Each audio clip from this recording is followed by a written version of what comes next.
Hola, buenas noches. Muchas gracias a todos los que se conectaron el día de hoy. El día de hoy hablaremos de un tema muy interesante que en lo particular me apasiona y que estoy seguro que a todos ustedes también, por eso están aquí reunidos. Hoy hablaremos de la evidencia reciente para el manejo optimizado de la alergia a la proteína de leche de vaca.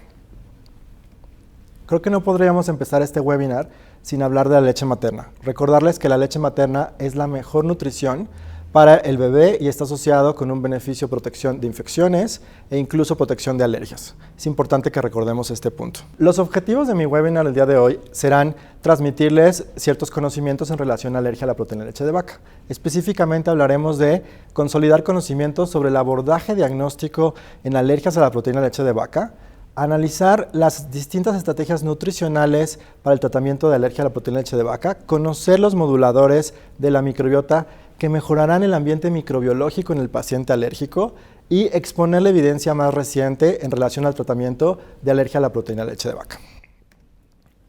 Primero quisiera empezar con una definición de qué es alergia a la proteína de leche de vaca. Esta definición es la reacción adversa reproducible mediada por mecanismos inmunes, es importante recordar esta parte, provocada por justo las proteínas de leche de vaca. Aquí no estamos hablando de intolerancia a lactosa, no estamos hablando de algún otro tipo de intolerancia, sino una reacción inmunológica desencadenada justo por este tipo de proteínas.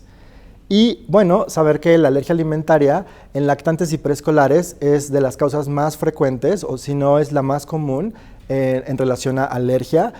Alergia a la proteína de leche de vaca es como el alimento que más frecuentemente observamos en la consulta como desencadenante de una alergia alimentaria. Esta prevalencia ha ido aumentando a lo largo de las décadas. Sabemos hoy en día que tenemos 2 décadas de incremento en la incidencia y prevalencia de alergias. Sin embargo, sabemos hoy en día que entre el 2 y el 3% de los pacientes lactantes menores de 1 año pueden tener alergia a la proteína de leche de vaca, y esta prevalencia disminuye cuando hablamos únicamente de lactantes que están alimentados con lactancia materna exclusiva, 0.5%. Si no tenemos un diagnóstico apropiado, tendríamos el riesgo en primer lugar de tener una disminución en el peso y talla, es decir, afectar el crecimiento de nuestro paciente, el desarrollo del mismo y también su calidad de vida. Es por eso que es importante que sepamos cuáles son las pautas para diagnosticar esta enfermedad, que es relativamente frecuente en nuestro medio. En primer lugar, quisiera hablarles de la patogénesis. Yo sé que cuando hablamos en el consultorio, en el día a día, tal vez no nos fijamos tanto en la patogénesis de la enfermedad. Sin embargo, particularmente en la alergia a la proteína de leche de vaca es importante porque dependiendo del mecanismo fisiopatogénico que esté más involucrado, vamos a tener un pronóstico distinto. Tenemos que el principal mecanismo será los mediados por IgE. En este mecanismo sabemos que hay una activación de linfocitos T cooperadores tipo 2 o TH2. Estos van a estimular los linfocitos B y van a causar una producción de IgE específica para la proteína de leche de vaca. Vamos a tener una sensibilización de basófilos y mastocitos y a la vez vamos a tener liberación de histamina. Este cuadro nos va a dar características clínicas muy específicas. También tenemos otro mecanismo que es el no mediado por IgE, en el cual está involucrado más que TH2, van a estar involucrados justo linfocitos T cooperadores de tipo 1, TH1.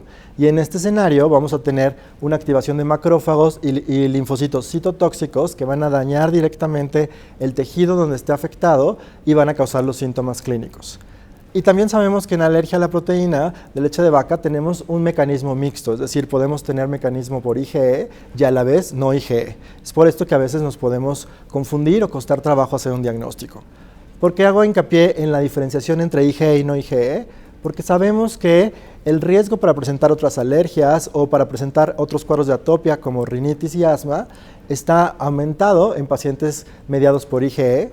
Y también disminuye la tolerancia de estos niños, es decir, son niños que tardan más en responder al tratamiento cuando son mediados por IgE. Es por eso que es importante hacer esta diferenciación. Como podemos ver, el espectro clínico de alergia a la proteína de leche de vaca es un tanto cuanto amplio.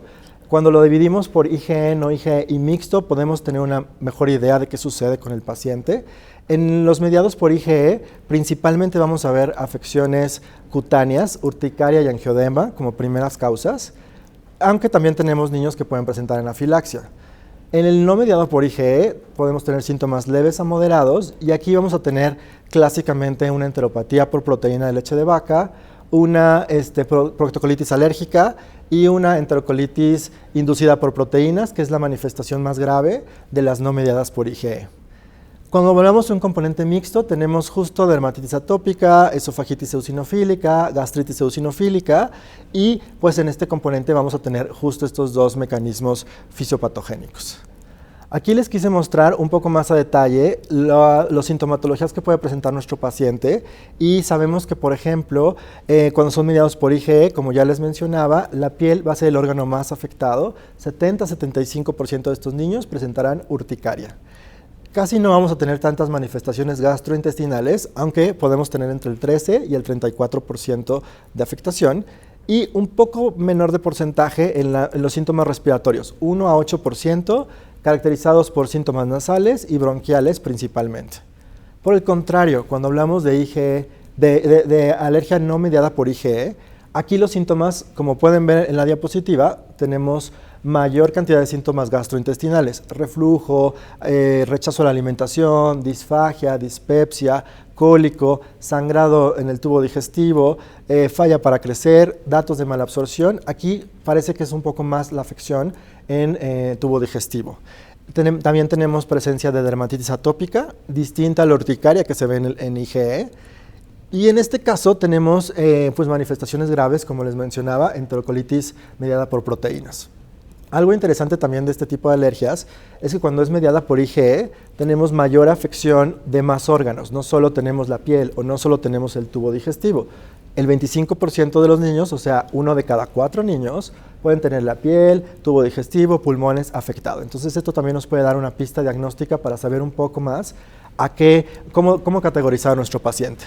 Y en ambos escenarios podemos tener una falla para crecer, que también eso es importante, porque una falla para crecer ya sabemos que es un dato de alarma que nos tiene que llamar la atención. Ahora, en la vida real, en el cuadro clínico real, cuando estamos hablando del consultorio, a veces los síntomas pueden ser inespecíficos, a veces no nos queda claro qué problema tiene nuestro niño. Entonces han surgido algunas escalas totalmente clínicas que podemos hacer en el consultorio que nos pueden ayudar a tener una mejor exactitud diagnóstica. Esta escala se llama COMIS, por sus siglas en inglés, Cause Milk Related Symptom Score. Este es un puntaje que le damos al niño para ver si tiene sospecha, alta sospecha de alergia a la proteína de leche de vaca. Nosotros lo aplicamos en el consultorio. Si tenemos un puntaje arriba de 12, es altamente sugerente, hacemos una dieta de eliminación, y si el puntaje baja menos de 6, entonces podremos tener una sospecha alta de alergia a la proteína de leche de vaca. ¿Para qué nos ayuda esta escala? Para evitar el sobre y el subdiagnóstico. Tanto el sobrediagnóstico nos va a afectar la calidad de vida del paciente, como el subdiagnóstico, porque no vamos a tratar adecuadamente a este niño. Entonces, esta escala nos ayuda bastante. Aquí les quise poner algunos de los puntos importantes de la escala. Recordar que aquí tenemos que hacer una semiología amplia cuando hablemos de alergia a la proteína de leche de vaca, saber en qué momento empezó el síntoma, si ese síntoma se relacionó con algún alimento en especial, si la madre o el padre le quitó el alimento y mejoró, cómo es la conducta alimentaria en casa, si recibe dieta materna, de la lactancia materna, o bien fórmulas o mixta. Tenemos que tener un tiempo suficiente para hacer una semiología completa. Entonces, ya que hacemos nuestra semiología, nos vamos al puntaje. Y entonces vemos cómo ha sido el llanto, cómo han sido las regurgitaciones, cómo han sido las evacuaciones, si han sido líquidas, blandas, cómo han sido, la piel, si ha estado afectada o no, y los síntomas respiratorios. Si se dan cuenta, como lo que les mencionaba, síntomas respiratorios ocupan un porcentaje pequeño en niños con APLB, por eso el puntaje en la escala es pequeño, a diferencia de piel, que el puntaje es alto. ¿Por qué? Porque si tenemos afectación de la piel, seguramente tenemos más riesgo de tener alergia a la proteína de leche de vaca. Entonces esto me parece importante, que lo podemos tener en el consultorio y rápidamente saber qué niño podemos sospechar o no APLB. Hablando justo del diagnóstico de APLB, sabemos que el estándar de oro sería el reto oral controlado, controlado por placebo, doblemente cegado. Este reto sabemos que hoy en día es impráctico, no podremos realizar este reto tan fácilmente en nuestro día a día en la clínica, por tanto tenemos que echar mano de algunos otros algoritmos que nos pueden ayudar a hacer el diagnóstico. Hablando de las pruebas de alergia cutáneas, este es un punto que me quiero detener porque sé que a veces no sabemos si pedir o no pruebas cutáneas o pedir pruebas específicas de IgE en sangre, particularmente contra proteínas de leche de vaca. Hoy se sabe que justo APLB mediada por IgE nos pueden ayudar a hacer el diagnóstico, pero no son como tal diagnósticas, yo diría que más bien son pronósticas, es decir, el niño que está positivo está sensibilizado y tenemos que tener más cuidado cuando hagamos un reto y como van a ver en el algoritmo más adelante, nos puede ayudar a decidir a qué niño introducimos o no ciertas cantidades de proteína de leche de vaca. Sin embargo, nos pueden ayudar, pero acordarse que esto nos va a ayudar mucho en mediadas por IgE. No van a tener tanto fundamento hacerlo en no mediados por IgE, que es algo importante de recordar. Aquí les quise poner el algoritmo de los mediados por IgE. En este algoritmo, clásicamente son reacciones rápidas. O sea, en el consultorio, cuando hacemos el interrogatorio, nos dice la mamá que en menos de 2 horas presentó los síntomas o bien tuvo una anafilaxia. Entonces, en ese caso, pensamos que puede ser mediada por IgE. En ese caso, hacemos una eliminación de proteína de leche de vaca, hacemos pruebas cutáneas o bien IgE específicas en sangre. Si son positivas, aquí es el único escenario en el que podríamos excluir hacer el reto y hacemos una dieta de eliminación. El niño tiene APLB. Si son negativas las pruebas, no podemos decir que no tiene alergia, más bien ahí lo que tendríamos que hacer es hacer un reto oral y si es positivo, aunque tenga las pruebas negativas, tenemos un diagnóstico de APLB y hacemos una dieta de eliminación de todos modos. Entonces, si se dan cuenta, los algoritmos nos ayudan a poder diagnosticar un poco más claro. En este segundo algoritmo hablamos de los niños no mediados por IgE. O sea, reacciones un poco más tardías. Es decir, pueden pasar hasta 48 horas tras la exposición para que el niño tenga síntomas. En este caso no podemos hacer pruebas cutáneas. Lo que hacemos es una eliminación de proteína de leche de vaca de 2 a 6 semanas. Digo 6 semanas porque a veces lo hacen en poco tiempo y sabemos que hay niños que tardan en responder. Entonces tenemos que esperar entre 2 y 6 semanas. Particularmente proctocolitis alérgica es de las que más tardan en responder. Entonces la eliminación tenemos que durar el tiempo suficiente. Ya si mejoró el paciente con esta eliminación, hacemos de nuevo el reto confirmatorio. Y si el reto es positivo, tenemos un diagnóstico de APLB y ahí damos dieta de eliminación. Si el reto es negativo, probablemente tenemos que pensar en otros diagnósticos y no tanto pensar que fue por la leche de vaca. Pueden ser otras alergias o puede ser un trastorno funcional, como el cólico lactante, alguna otra característica. Lo mismo sucede si nosotros damos una eliminación correcta, es decir, cuidamos todos los detalles para que en ese reto, en esa eliminación, haya estado correctamente sin leche de vaca y de todas maneras sigue con síntomas, probablemente ese niño no tenga APLB y habrá que también buscar otros diagnósticos. Entonces, los algoritmos hoy en día nos ayudan mucho en la parte clínica. Nuestro siguiente objetivo es hablar de las estrategias nutricionales para el tratamiento de APLB. En este objetivo tenemos que recordar que la lactancia materna va a ser nuestra principal herramienta. Tenemos que recordarlo como el alimento ideal y saber que aunque tenga alergia a la proteína de leche de vaca, no tendríamos que quitar la leche materna como primera consideración. Habríamos que saber que la transferencia materna de proteína de leche de vaca es mínima, o sea, tenemos una muy poca cantidad a través de esta leche. Sí sabemos que lo ideal es que la mamá haga una dieta de eliminación de proteína de leche de vaca, pues para evitar este riesgo de transferencia y a la vez suplementar a esta madre con calcio y vitamina D, porque recordar que niveles bajos de vitamina D nos aumenta el riesgo de alergias. Entonces, en este escenario también tenemos que tomar en cuenta la suplementación materna. Entonces, nuestro principal alimento va a ser este, con una dieta cuidada, dieta de eliminación en la mamá, y probablemente con esto sea suficiente. ¿Qué pasa cuando llegamos a la alimentación complementaria? No debemos de retrasarla. Según las guías recomendadas, no debemos de esperar más allá de los 6 meses para realizar una introducción de alimentos.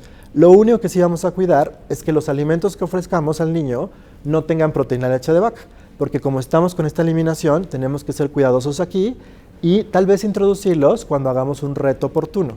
Es lo único que tenemos que cuidar en la complementaria, pero recuerden, no retrasar nos puede ayudar bastante a que justo no se agreguen más alergias. Ahora, ¿qué pasa con los lactantes alimentados con fórmulas? Las fórmulas extensamente hidrolizadas son la primera línea de tratamiento en este escenario y sabemos que pueden venir de 2 orígenes, proteínas del suero o proteínas de caseína. Las dos han sido ampliamente estudiadas, son seguras y el origen puede ser de cualquiera de estos dos. Sabemos que lo que hacen en esta proteína es hidrolizar o cortar en pequeños péptidos menos de 3000 Daltons para ayudarnos a disminuir el riesgo de que estos pequeños péptidos no logran causar una reacción inflamatoria alérgica. Entonces, por eso utilizamos este tipo de fórmulas. Son seguras, son eficaces. La Academia Americana de Pediatría nos dice que tendrían que tener más del 90% de tolerancia en un niño con APLB y estas fórmulas así lo han documentado. Hay una gran cantidad de estudios y además a largo plazo sabemos que tienen un buen crecimiento estos niños. Entonces, por todas estas razones, serían como nuestra primera opción de tratamiento. Además de que aceleran la tolerancia oral. ¿Por qué? Porque sabemos que el 100% en estas fórmulas no va a estar la proteína hidrolizada. Un pequeño porcentaje va a quedarse con proteína intacta, tal vez un 1% o un 3%, y esto puede ayudar a inducir tolerancia y que eventualmente cuando damos proteína intacta, el niño tenga una mejor respuesta. Entonces, en alimentados con fórmula sería nuestra primera línea de tratamiento. Ahora, ¿qué pasa con las fórmulas aminoácidicas? Sabemos que estas tienen como sus indicaciones precisas, sabemos que son de elevado costo y aquí les quise poner cuáles son las indicaciones que actualmente se consideran para iniciar una aminoácidica. La principal sería los no respondedores. Este 10% que nos decía la Academia Americana de Pediatría que no va a responder a hidrolizado extenso, tendríamos que darle aminoácidica como segunda opción de tratamiento. Cuando tenemos una falla para crecer persistente, ya hicimos nuestra primera intervención y el niño no logra tener un buen crecimiento, podemos considerar cambiar a una fórmula aminoácidica. Evidentemente en alergia alimentaria múltiple también lo tenemos que tener en consideración. Anafilaxia, reacciones graves como enterocolitis inducida por proteínas, también tendríamos que considerar las aminoácidicas, particularmente en esofagitis eosinofílica, en eczema grave y también se ha descrito, aunque esto es bastante controversial, cuando tenemos una madre que tiene síntomas el niño y está alimentado con lactancia materna y por alguna razón la madre quiere también dar fórmula, se ha visto de manera controversial que podríamos en este escenario pensar que la leche materna, las pocas trazas que logra tener va a ser muy parecido a la cantidad que tienen los hidrolizados. Entonces aquí se sugiere en algunas series, como las británicas y algunas europeas, iniciar directamente aminoácidicas. Pero esta información no es contundente y tenemos que tomarla con mucha reserva y nosotros individualizar nuestro paciente y decidir en este punto de indicación si nos vamos a aminoácidica o intentamos con una extensamente hidrolizada. Esto es como las indicaciones principales de las fórmulas. Ahora, hay otra cosa que se llama, en cuanto a intervenciones nutricionales, tratamiento proactivo de la alergia a la proteína de leche de vaca. Aquí lo que se hace es dar al niño alimentación con pequeñas trazas o bien horneados que contengan leche. Aquí se utiliza el calor para llevar a la proteína de leche de vaca a tener cierta hidrólisis y causar menos alergenicidad. Esto funciona mejor para los niños mediados por IgE, porque se ha visto que el 75% de estos pueden responder adecuadamente a leche horneada. Y nos habla también de transición inmunológica. Si el niño tolera trazas, probablemente en un tiempo considerable va a empezar a tolerar proteína intacta. Entonces podríamos empezar a dar una introducción paulatina, particularmente cuando es mediado por IgE. Aquí justo les puse un estudio comparativo de la tolerancia que tenemos cuando hablamos de dar estas trazas o mantener una dieta muy estricta. Se ha visto que podemos aumentar nuestro éxito de tolerancia al 88% versus 67% cuando no damos ninguna traza. Entonces esto también es parte del tratamiento proactivo. En APLB no mediada por IgE no está descrito que podamos hacer esto. Habitualmente lo que hacemos es, nos podemos basar en la edad del paciente, entre 9 y 12 meses de edad podríamos introducir tal vez trazas o bien esperar a que tengamos al menos 6 meses de eliminación de nuestro plan de eliminación para intentar trazas. Esto evidentemente, además de la función inmunológica, pues nos va a mejorar la calidad de vida del paciente. Entonces también es algo importante que tendríamos que considerar. Nuestro tercer punto u objetivo de esta plática es hablar de los moduladores de la microbiota en alergia a la proteína de la leche de vaca. Y aquí cuando hablamos de moduladores de la microbiota nos tenemos que retomar al enterocito y a la función que hay a este nivel de todas las células inflamatorias. Tenemos dos escenarios. Como pueden ver ustedes en la pantalla, en la parte izquierda tenemos el escenario de un niño que tolera adecuadamente los alimentos y las proteínas. Tenemos un sistema inmunológico bastante regulado. Y si se fijan, hay una mayor producción de ciertas citocinas que regulan esta inflamación, particularmente interleucina 10 y TGF-beta. Por el contrario, del lado derecho podemos ver que tenemos la ruptura de la tolerancia ante una proteína que el cuerpo la reconoce como extraña, desencadena toda una reacción inflamatoria importante, mediada o no por IgE, y tenemos el escenario de alergia. En este escenario, ¿por qué es importante la microbiota? La microbiota es importante porque se ha visto que cambios directos en la microbiota nos pueden predisponer a tener alergias. Por ejemplo, el tipo de nacimiento, si el niño nació por cesárea o parto, cambia el riesgo de tener alergias. Si tenemos un solo hijo o tenemos muchos hijos, si el niño vive en una granja con animales de granja o bien vive en la ciudad, si tenemos solo un hijo o tenemos muchos hijos, todos estos cambios van a hacer que el niño pueda tener cambios en su microbiota que a la vez se pueden traducir en alergia o tolerancia alimentaria. También, por ejemplo, el uso de desinfectantes comunes, que hoy en día sabemos que es algo que preocupa, el uso de desinfectantes, y el uso de antibióticos, sabemos que también puede predisponer a sensibilización y alergia. Y en ese escenario, cuando hablamos de la microbiota, les quise poner este artículo que me pareció muy interesante en relación a cuáles son estos cambios que causan la microbiota en relación a alergias. Particularmente una buena microbiota nos va a dar una mayor predisposición hacia linfocitos T reguladores, mayor cantidad de interleucina 10 y TGF-beta, que les decía que es necesario para generar tolerancia. Por el contrario, del lado izquierdo pueden ver que cuando la microbiota no es tan adecuada, entonces tenemos mayor diferenciación hacia linfocitos TH2. Y esto, como lo mencionaba, pues va a predisponer a tener activación de alergia. También sabemos que a nivel intestinal tiene muchos factores la microbiota. Particularmente el moco intestinal va a ser un poco más espeso. Esto va a permitir tener una integridad intestinal importante. La barrera va a estar protegida y entonces no va a haber tanta exposición alergénica. Y además vamos a tener una buena producción de inmunoglobulina A que regula de cierta manera el control de la microbiota y la contiene en una manera saludable. También sabemos que la microbiota puede activar basófilos y esto también está en relación con los mecanismos fitopatogénicos que hablamos de alergia. Entonces, como si se dan cuenta, la microbiota juega un papel importantísimo en el desarrollo o instalación de alergia. Ya cuando hablamos particularmente de APLB, se ha visto que puede haber una disbiosis o una alteración de la microbiota en relación a los niños con APLB. En varios estudios se ha visto que los niños con APLB tienden a tener menor cantidad de bifidobacterias y mayor cantidad de enterobacterias. Este cambio constitucional en su microbiota predispone que el niño pueda tener alergia porque causa un estado proinflamatorio. Incluso se ha visto en estudios en los cuales estos cambios en la microbiota anteceden cualquier clínica que tenga el paciente. Es decir, muchos niños que se han estudiado de manera basal, luego se han reestudiado cuando tienen síntomas de alergia a la proteína de leche de vaca y se ha visto que desde antes ya había cambios en la microbiota. Entonces la microbiota guarda un papel muy importante con el tema de las alergias y tenemos que tomarlo en cuenta. Entonces el tema de disbiosis pues es una cosa importante cuando hablamos de APLB. Entonces ya entrando más en moduladores de la microbiota, entenderán por qué estamos hablando de estos temas en alergia, porque estos moduladores van a justo ayudarnos a tener una mejor microbiota, que a la vez esta microbiota regule mejor la función inmunológica, mayor tolerancia oral, menor riesgo de infecciones, y estos moduladores principalmente serán lactosa, oligosacáridos de leche humana y pre y probióticos, que justo hay que tomarlos en cuenta cuando tomamos una decisión en relación a APLB.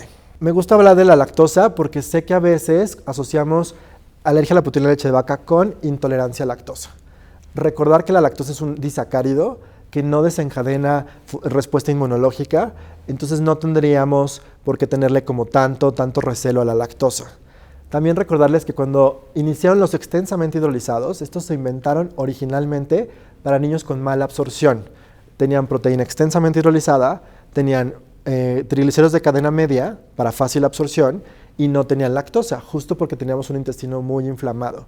Hoy en día se sabe que la lactosa altamente purificada es bien tolerada por la mayoría de los lactantes con APLB.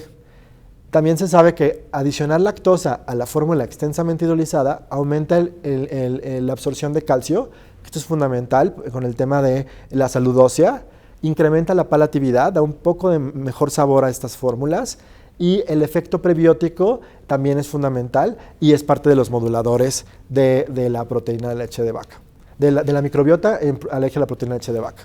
Justo aquí les quise poner este estudio donde evaluaron el rol de la lactosa en niños alérgicos a proteína de leche de vaca, Un grupo tuvo lactosa más extensamente hidrolizada, otro grupo sin lactosa y extensamente hidrolizada, y se demostró que el grupo con lactosa tuvo una mayor cantidad de bifidobacterias y lactobacilos y disminución de bacteroides y Clostridia.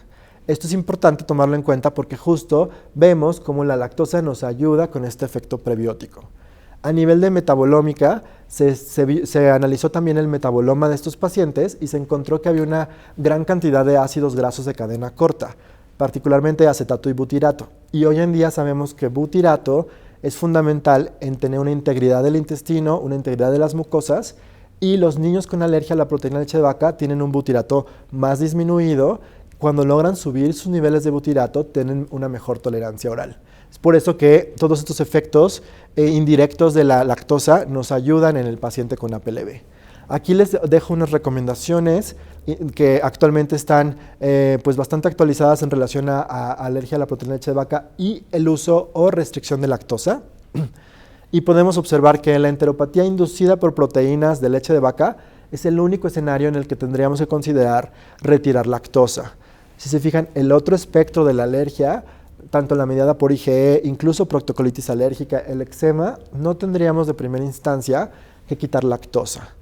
Justamente en la enteropatía, pues tenemos un daño intestinal importante, perdimos disacaridasas, probablemente no va a tolerar lactosa, pero después de 2 o 3 meses de tratamiento, se recomienda una reintroducción paulatina de lactosa para lograr tener estos efectos prebióticos que ya les mencionaba. Otro modulador también importantísimo en la microbiota y en la alergia a la proteína de leche de vaca son los oligosacáridos de leche humana, también conocidos como HMOs.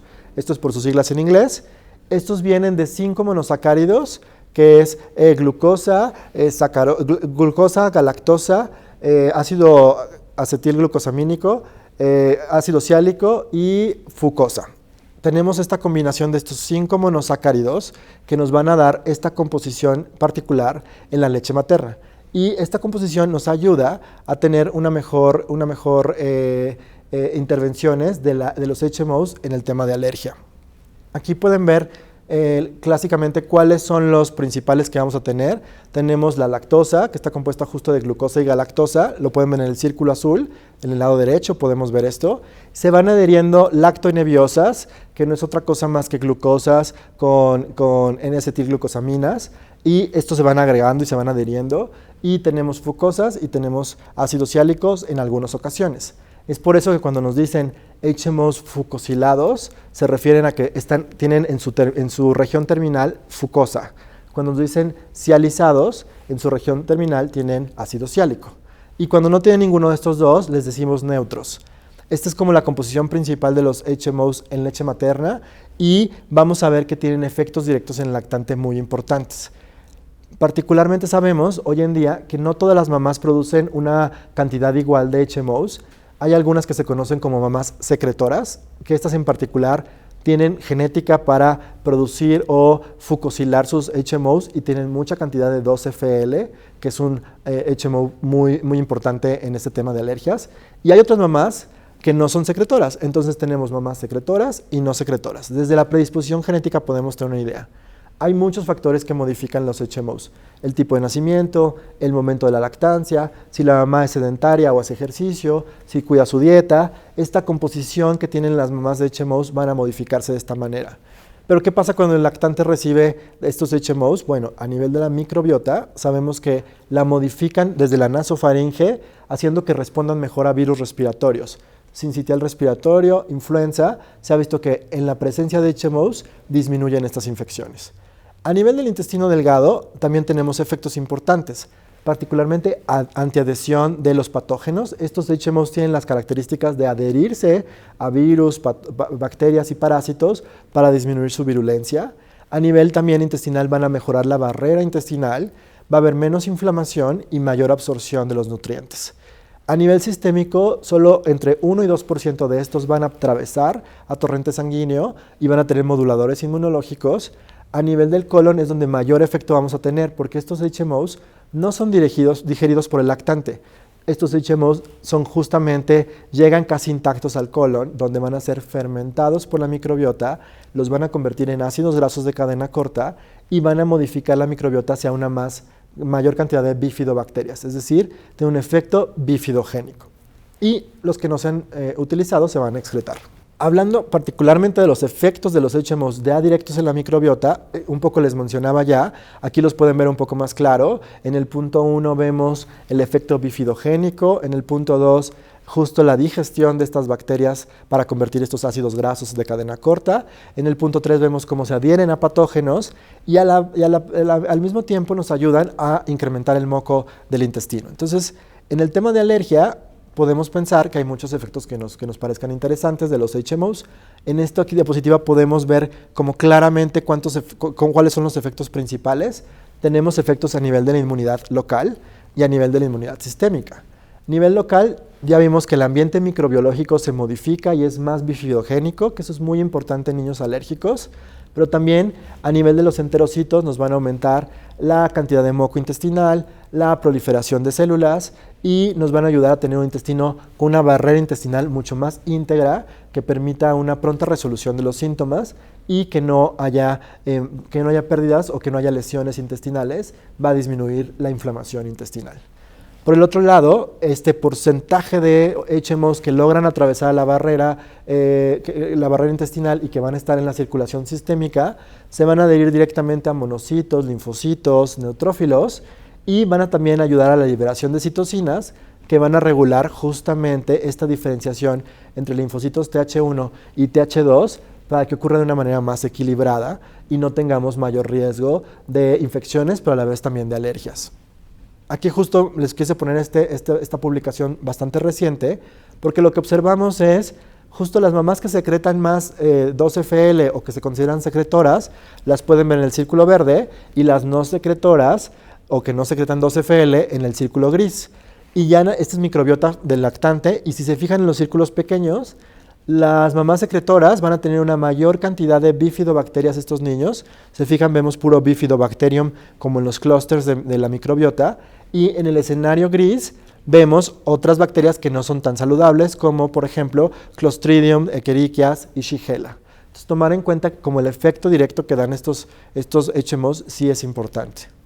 Y esto ya lo había mencionado un poco, sabemos que los HMOs directamente van a aumentar el propionato, butirato y acetato, porque van a ser fermentados, y a la vez, del lado derecho, pueden ver cómo los niños con alergia a la proteína de leche de vaca, justo lo que les mencionaba, niveles más bajos de butirato en comparación de pares sanos. En estudios clínicos que se ha demostrado con HMOs, se ha visto que las mamás que secretan 2-FL, es decir, las mamás secretoras, tienen menor riesgo o dan menor riesgo a su niño para que éste tenga eczema atópico, al menos los primeros 2 años de edad. Y algo interesantísimo es que este efecto se ve más dirigido en niños que nacieron por cesárea. Es decir, el efecto de los HMOs puede modificar la microbiota, incluso si el tipo de nacimiento no fue el ideal, y puede ayudarnos a tener efectos en disminución de alergias. En este punto, alergia cutánea, como es el eczema. Entonces, recapitulando lo que vimos en este tercer objetivo, la leche materna, particularmente lactosa y HMOs, van a modificar directamente la microbiota y van a ayudarnos a la par que se va desarrollando el niño para tener una madurez inmunológica adecuada, como cuando un niño es sano, o cuando la microbiota está alterada o inadecuada, tenemos inflamación y se puede presentar mayor riesgo de alergias. Entonces, esta parte, pues con este tercer punto me gustaría cerrar. Ahora, nos falta el último punto, que aunque es el último, no es el menos importante, hablar de la evidencia clínica más reciente.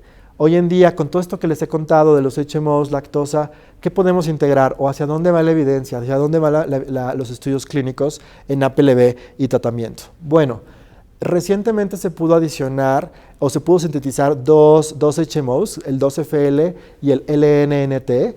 Estos ocupan el 30% de la composición en leche materna y gracias a las nuevas tecnologías se pudieron adicionar a las fórmulas. Entonces, lo que se hizo fue hacer estudios de eficacia y seguridad con fórmulas extensamente hidrolizadas, que además de tener esta característica de la proteína, se adicionaba 2-FL y LNNT, es decir, HMOs.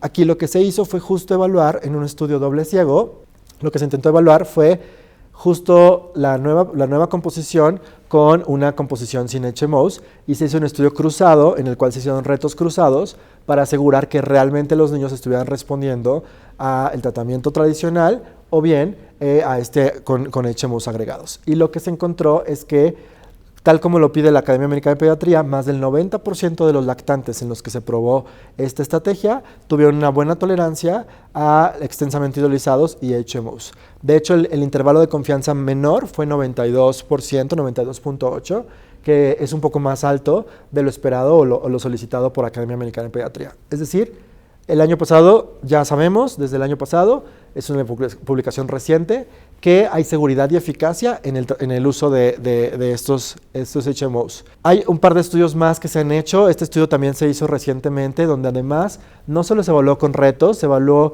el cuadro clínico de los pacientes, se evaluó su perfil de seguridad un poco más amplio y su crecimiento. Se pudo ver que con las fórmulas extensamente hidrolizadas hubo un crecimiento adecuado tanto en peso para la edad y talla para la edad. Aquí ya estamos hablando únicamente de APLB. Y si se fijan en la gráfica de la derecha, tenemos una disminución de la escala de Comis, esta escala que les platicaba en un principio, también nos ayudó a evaluar en este estudio la respuesta clínica, y de la visita 0 a la visita 1, la gran mayoría de los niños estaban abajo de 6 puntos, y esto nos habla de que tenemos eficacia al utilizar este tipo de fórmulas que se adicionan HMOs. Un tercer estudio que se ha publicado, este estudio se publicó este año recientemente, en el cual el objetivo del estudio era buscar una reducción en las infecciones respiratorias utilizando HMOs en la alergia a la proteína de leche de vaca. Sabemos que en APLB es muy alta la incidencia y la frecuencia de infecciones respiratorias. Esto sabemos que ocurre. Entonces, este estudio lo que demostró, o lo que intentó demostrar como objetivo, fue justo que había una reducción en las infecciones en niños que eran alimentados exclusivamente con fórmulas y que tenían alergia a la proteína de leche de vaca, pero que hubo un grupo, el superior, que es el de HMOs, y el inferior sin HMOs. Se evaluó hasta los 12 meses de edad, y los resultados que se encontraron fue que en infecciones respiratorias superiores hubo una menor incidencia de infecciones respiratorias. Se estimó que 60 episodios en 39 niños versus 94 episodios en 42 controles. Esto es algo interesante. Se observó una tendencia también en infecciones respiratorias inferiores, pero si se dan cuenta, sé que no tenemos la significancia estadística para inferiores. La conclusión de este estudio fue que hubo una reducción de más del 40% en la frecuencia de episodios de infecciones respiratorias aéreas superiores hasta el año de edad, cuando se adicionan HMOs en niños con APLB. Esto también es bastante interesante porque ya empezamos a ver ya algo más tangible, ya algo más clínico, algo que yo puedo ver en mi consultorio, y no solo hablar de microbiota, que sabemos que es fundamental, pero ya empezamos a ver estudios clínicos que parecen ser interesantes. En conclusión de este webinar, bueno, en punto número 1, el abordaje diagnóstico de APLB es eminentemente clínico, como lo pudieron constatar. Es importante realizar una correcta semiología para estimar el pronóstico y el tiempo de resolución que yo voy a tener de mi paciente que tengo enfrente. Es importante saber la semiología e intentar ver qué tipo de mecanismo es el que predomina en mi paciente, IgE o no IgE. Esto lo podemos observar con la clínica. La primera estrategia terapéutica a considerar debe ser la lactancia materna, predominantemente exclusiva, y obviamente acompañada de una dieta materna de eliminación de proteína de leche de vaca y una suplementación correcta de los micronutrimentos para la madre. De no ser posible la lactancia materna, se deberá optar por una fórmula extensamente hidrolizada como primera línea de tratamiento. Cuarta conclusión, los modificadores de la microbiota del lactante mejoran el ambiente microbiológico intestinal, lo que conlleva a tener una correcta inmunomodulación. Y 5, los HMOs u oligosacáridos de leche humana adicionados a fórmulas extensamente hidrolizadas son seguros, son eficaces en el tratamiento de APLB y además van a reducir las infecciones respiratorias. Vamos ahora a pasar a preguntas. Tenemos algunas preguntas que queremos resolver. Bueno, la primera pregunta que nos hacen es, ¿se puede considerar las fórmulas a base de proteína de arroz para el tratamiento de alergia a la proteína de leche de vaca? Bueno, en esta pregunta, hablando de proteínas de arroz, sí la podemos considerar, solo que tenemos que tomar en cuenta algunos aspectos. El principal aspecto que yo tomaría en cuenta es el perfil de aminoácidos. Hay que asegurarnos que el tipo de fórmula que vayamos a utilizar tenemos un buen perfil de aminoácidos porque tenemos que tener niveles óptimos de aminoácidos esenciales, muy similares a lo que vemos en leche materna. Entonces, en este caso sería como lo primero que nos tendríamos que fijar si usamos una proteína de arroz. Segundo punto, el tema de arsénico. Sabemos que el arroz fácilmente libera arsénico en su procesamiento, entonces tendríamos que asegurarnos de que el tipo de fórmula a utilizar esté libre o tenga niveles de arsénico medidos y que no sean tóxicos para el paciente. Y el tercer punto sería que evidentemente la evidencia es menos contundente porque tiene menos tiempo como una fórmula, como una opción de fórmula, entonces no conocemos a ciencia cierta a largo plazo el desarrollo que vamos a tener en los niños, particularmente en temas de crecimiento, desarrollo, etcétera. Entonces aquí tendríamos que tomarlo con ciertas reservas. Yo consideraría que la podríamos usar como otra opción, pero no debería ser nuestra primera línea de tratamiento por estas cualidades que menciono, pero sí la podríamos considerar. La segunda pregunta que nos hacen es, en un niño con APLB y lactancia materna exclusiva que no mejora con la dieta de eliminación, ¿qué estrategia podríamos realizar? Esta es una pregunta muy interesante porque hemos hablado a lo mejor de la manera más romántica de la alergia a la proteína de leche de vaca y en el día a día a veces nos cuesta un poco de trabajo, particularmente en mamás que están con lactancia materna, lograr una resolución de los síntomas. En primer lugar, tendríamos que ser muy pacientes con nuestras mamás.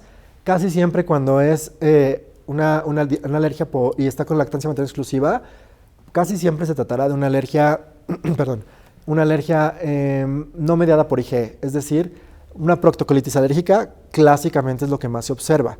Estas tardan más tiempo en responder, entonces no podemos tal vez con 1 o 2 semanas de tratamiento a la mamá ya que el niño mejore al 100%. Recordar el tiempo de que tenemos que esperar, que no mediadas por IgE es hasta 6 semanas. Mi segundo punto que tendríamos que considerar es si la mamá está llevando a cabo bien la dieta. Nosotros podemos decir en el consultorio, señora, hay que quitar lácteos, hay que quitar leche, pero no sabemos si la mamá pues ya sabe leer etiquetas, que eso nos toca enseñarle, no sabemos si va de contaminación cruzada, si de repente consume alimentos fuera de casa. O sea, tendríamos que ver como el ambiente para ver si hay algún tipo de contaminación que podría estarnos dando la falsa idea de que tenemos una dieta correcta y a lo mejor no es correcta. Y mi tercer consideración en este caso sería buscar algunos otros alérgenos. Si ya vimos que la mamá está haciendo una dieta correcta, ya dimos el tiempo necesario y el niño sigue presentando síntomas, tal vez tendríamos que considerar a lo mejor eliminar huevos, soya o algunos otros alimentos como una prueba terapéutica, así como lo hicimos con leche. Pero de primera intención, creo que en esta pregunta sería seguir apostando por lactancia materna. Yo sé que es a veces complicado, pero nuestra mejor estrategia siempre va a ser lactancia materna exclusiva. Entonces creo que con esto pues se contesta la pregunta. Muchas gracias por la pregunta. Y creo que tenemos una tercera pregunta. En un lactante que presenta diarrea como manifestación de alergia a la proteína de leche de vaca, ¿estaría contraindicado usar hidrolizados extensos con lactosa? Bueno, en esta pregunta asumo que el niño es un niño alimentado con fórmula y que tiene diarrea como parte de sus síntomas. Probablemente si tenemos una diarrea tendremos que evaluar nuevamente la semiología. Si son evacuaciones importantes que ponen en riesgo y que se puede deshidratar, son explosivas, tal vez no está ganando bien peso, tenemos como datos de mala absorción, tal vez de manera inicial podemos usar un extensamente hidrolizado sin lactosa, porque pues, el cuadro clínico es muy sugerente a un daño intestinal. Pero ya una vez que mejoren los síntomas, como lo mencionaba anteriormente, tenemos que probar la introducción de lactosa aunque mantengamos el extensamente hidrolizado. Recuerden que el efecto que nos va a dar prebiótico es importantísimo, ya vimos la microbiota y todas las modificaciones que causan. Entonces, en cuanto el niño mejore en sus evacuaciones, yo introduciría lactosa, obviamente cuidando seguir con la proteína extensamente hidrolizada. Bueno, creo que son todas las preguntas, nos tenemos que ir. Muchísimas gracias a todos los que estuvieron en este webinar. Yo sé que como a mí, ustedes les apasiona el tema de la nutrición infantil y me da mucho gusto que poder estar aquí con ustedes, podernos ver aunque sea a la distancia y espero que nos podamos ver pronto. Muchas gracias.